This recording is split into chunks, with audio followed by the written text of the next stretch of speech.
திமுகவுக்கு காங்கிரஸ் தேவை, காங்கிரஸுக்கு திமுக தேவை அப்படின்ற புள்ளியில தான் இந்த கூட்டணி இணைஞ்சிருக்கு.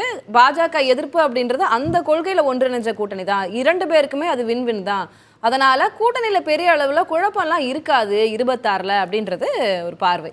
எப்படி புரிஞ்சுக்கிறீங்க? இல்லைங்க, 26ல குறைந்தபட்சம் காங்கிரஸ் திமுகவிடம் வெற்றி பெற்றால் அமைச்சரவையில் இடம் கேட்க வேண்டும்.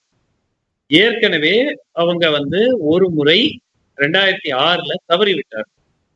தவறிட்டு காங்கிரஸ் உடைய ஆதரவுடன் தான் திமுக ஆட்சி 2006ல இருந்து தொடர்ந்தது.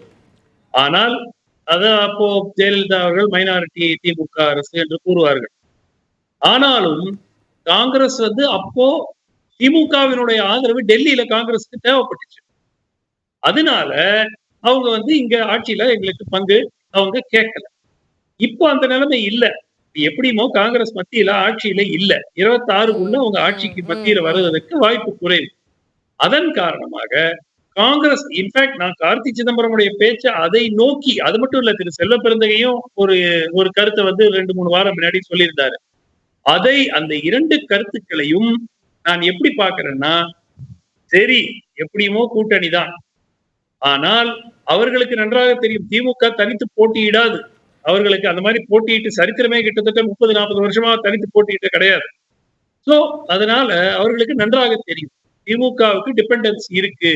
எவ்வளவுக்கு எவ்வளவு காங்கிரஸ் திமுக மேல டிபெண்ட் பண்றாங்களோ திமுகவும் தனித்து போட்டியிட முடியாது. இன்னைக்கு கம்யூனிஸ்ட் கட்சிகள்லாம் ஒரு பெரிய 1/2%, 3/4% வாக்கு நான் எங்க அதை அழுத்த விரும்புறேன்னா திரு சுமந்த், இது திமுகவோட பெருந்தன்மைங்க. இந்த வாட்டி எங்களுக்கு 10 சீட்டு கொடுத்ததே அது அதிகம் தான், குறைச்சு கூட கொடுத்துருந்துருக்கலாம் ஈவிகே சொல்றாரு. வேற காங்கிரஸ் தலைமை விளக்கம் கேட்கிறாங்க, செல்வ பெருந்தகை கிட்டையும் கார்த்தி சிதம்பரம் கிட்டையும் விளக்கம் கேட்கிறாங்கன்ற ஒரு தகவல் இருக்கு. ஏன் காங்கிரஸ் தலைமை திமுகவுக்கு முக்கியத்துவம் கொடுக்கறதுனால தானே கேட்கணும் இவங்க கிட்ட?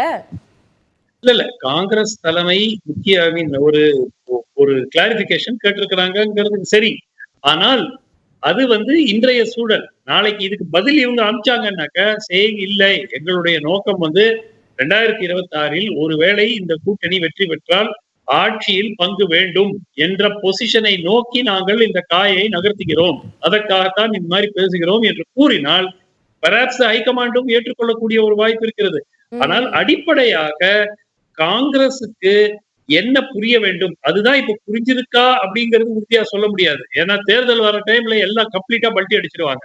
ஆனால் இன்றைய சூழலில் இவர்கள் பேச்சில் இருந்து என்ன தெரிகிறது என்றால், ஒருவேளை அந்த ஞானோதயம் வந்திருக்கிறதோ, ஆஹா 26ல திமுக ஜெயிச்சா ஆட்சியில் நம்ம பங்கு கேட்கணும், திருப்பியும் டம்மி மாதிரி ஒரு 10 எம்எல்ஏ 15 எம்எல்ஏ வச்சுக்கிட்டு மேசையை தட்டிட்டு அவங்க திமுக என்ன சொன்னாலும் அதுக்கு ஜாலரா அடிச்சிட்டு இருக்கிறது போராது, கட்சி வளர்க்கறதுக்கு வாய்ப்பே இல்லை என்று அவர்கள் 26ல ஆட்சியில் பங்கு கேட்கணும் அப்படின்ற அந்த முடிவுக்கு ஹைகமாண்டே வரலாம் இவங்களுடைய நடவடிக்கைகள்னால அப்படின்னு சுமன் சொல்றேன்.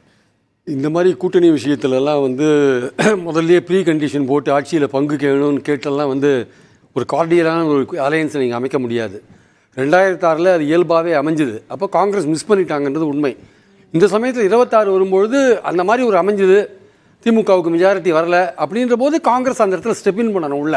அது பண்ணாத விட்டாங்கன்னா அது தப்பு. ஆனால் அதை பிளான் பண்ணிலாம் போக முடியாது. போனால் 110 110ன்னு 80ல் போனாங்க 2 பேரும் பாதி ஷேர் பண்ணிட்டு, யார் சீஃப் மினிஸ்டர்னு தெரியாத லெவலில் போய் காங்கிரஸ் திமுகவும் எம்பிஆர்ட்ட தோத்தாங்க. அதனால் இதெல்லாம் ப்ரீ கண்டிஷன்ஸில் போக முடியாது. ரெண்டாவது அதிமுகவோட பாஜக போகிறதுக்கான வாய்ப்புகள் கொஞ்சம் கூட கிடையாது 26ல். ஏன்னா அங்கே மத்தியில் 22 எம்பிக்களை பெற்றிருக்கிற திமுகவுக்கும் காங்கிரஸுக்கும் கார்டியலான ரிலேஷன்ஷிப் இருக்குது. அங்கே மோடியோட கவர்மெண்ட்டுக்கு கூட்டணி கட்சிகள் எப்போ ஆதரவு விலக்குவாங்க, எப்போ போவாங்க, எந்த மாதிரி சுச்சுவேஷன் டெல்லியில் மாறும்னு சொல்ல முடியாது. அப்போது திமுக காங்கிரஸ் அங்கே நெருங்கி இருக்க வேண்டிய அவசியம் இருக்குது. அதனால் இங்கே அதிமுகவுக்கு ஒரு மெம்பர் ஆஃப் பார்லிமெண்ட் யாருமே கிடையாது. அவங்க கூட கூட்டணி வச்சுக்க வேண்டிய அவசியம் கிடையாது. இன்னொரு முக்கியமான விஷயம் என்னென்னா, அதிமுக பாஜகவுடைய அந்த ரேப்போ இருக்க அந்த தொடர்பு இருக்கு இல்லையா, அது இன்னும் உறுதியா கண்டிப்பா பிளவுபட்டதான்ற ஒரு சந்தேகம் இன்னும் இருந்துட்டே இருக்கு. நீங்க ப்ரீஜுடிஸோட போக முடியாது அப்படின்ற இடத்துல அந்த ஒரு கேள்வி வருது. கார்த்தி சிதம்பரம் சொல்லும் போது நம்ம கூட்டணியில இருக்கோம், கூட்டணியால வெற்றி பெற்றிருக்கோம், ஆனா அரசாங்கத்தில் நாம் இல்லை, நம்ம 2 கெட்டாங் கட்சியாகவே காங்கிரஸ் உள்ளது. அப்ப அந்த பின்னணியும் நம்ம பார்க்க வேண்டி இருக்குல்ல. கரெக்டுங்க. அது இன்னைக்கு நேர்த்திக்கா இருக்கு. 67லேருந்து அப்படித்தானே இருக்கீங்க. அதுக்கு நீங்க உங்க கட்சியை வளர்க்கணுங்க. நீங்க கட்சியை வளர்க்க கூடாதுன்னு திமுக உங்களை தடுக்குதா? ஒரு மாதம் நீங்கள் போங்க, நீங்கள் திமுகவோட கார்டியலாக பல விஷயங்கள் இருங்க. அவர் ஜெயக்குமார் கொலை வழக்கில் நீங்கள் திமுக தலைவர்களோட பேச வேண்டிய இடத்துல தான் இருக்கீங்க. உங்கள் செல்வ பிறந்தகையோ கார்த்திக் சிதம்பரமோ சிஎம்ஐ பார்த்து பேச முடியாதா? என்ன சார் எங்கள் தலைவர் கொலையில் எதுவும் கண்டுபிடிக்கல, என்ன ஆச்சுன்னு கேட்க முடியாது. நீங்கள் கார்டியலாக டீல் பண்ணலாம். உங்கள் கட்சியை வளர்க்குறது எப்படி வளர்க்கணும்? நீங்கள் காங்கிரஸை நீங்கள் ஒரு மாதம் மெம்பர்ஷிப் கேம்பெயின் போடுங்க, பாஜக வைத்து பிரச்சாரம் பண்ணுங்க, ராகுல் காந்தி மெசேஜ் கீழே கொண்டு போங்க. இதெல்லாம் கொண்டு போனீங்கன்னா திமுக உங்களை தடுக்குதா? அவங்கள அதெல்லாம் நீங்கள் பண்ணலாம் இல்லையா? இன்னொரு முக்கியமான பாயிண்ட் என்னன்னா, பாஜக எதிர்ப்பு அல்லது பாஜகவை எதிர்த்து என்னைக்கும் நிற்கிறதுன்ற ஒரு விஷயத்தில் காங்கிரஸை விட்டால் இன்னைக்கு நேஷனல் அளவில் வேறு எந்த பார்ட்டியும் கிடையாதுங்க. நான் உறுதியாக சொல்கிறேன். ஏதோ ஒரு கட்டத்தில் இந்த பல கட்சிகள் ஏதோ ஒரு கட்டத்தில் பிஜேபியோட உறவு கொண்ட கட்சிகள் தான், எக்ஸப்ட் காங்கிரஸ். அப்போ மைனாரிட்டிகள் ஏன் காங்கிரஸ் நம்புறாங்க? காங்கிரஸ் எந்த கூட்டணி இருக்கோ அதையே நம்புறாங்க. என்ன காரணம்? அது அந்த ஒரு தான். பாஜகவுக்கு ஆல்டர்னேட்டு காங்கிரஸ் தான். இவங்க காங்கிரஸும் பாஜகவும் எந்த இடத்துலையும் சமரசம் பண்ணிக்க மாட்டாங்க கட்சி ரீதியாக. ஆனால் இண்டிவிஜுவல்ஸ் கட்சி மாறுவான் போவான் வருவான், அதுதான் பிரச்சனை. ரெண்டாவது வந்து 26 வந்து 26 நோக்கி போகும்பொழுது இந்த அதிமுக மேலே வந்து இந்த கட்சிகளுக்கு வந்து நம்பிக்கை கிடையாது. காங்கிரஸுக்கோ விசிகாவுக்கோ நம்பிக்கை கிடையாது. ஏன்னா இன்னும் வந்து பாஜகவோட அவங்களுக்கு ஒரு தொடர்பு இருக்குன்னு இவங்க உறுதியாக நம்புறாங்க. அதனால வந்து இந்த கூட்டணி வந்து கண்டினியூ ஆகும். இந்த மாதிரி சின்ன சின்ன பிரச்சனைகள்லாம் இருக்கும், அதில் எந்த பிரச்சனையும் கிடையாது. அது கூட்டணி வந்து கண்டினியூ ஆகலாம்.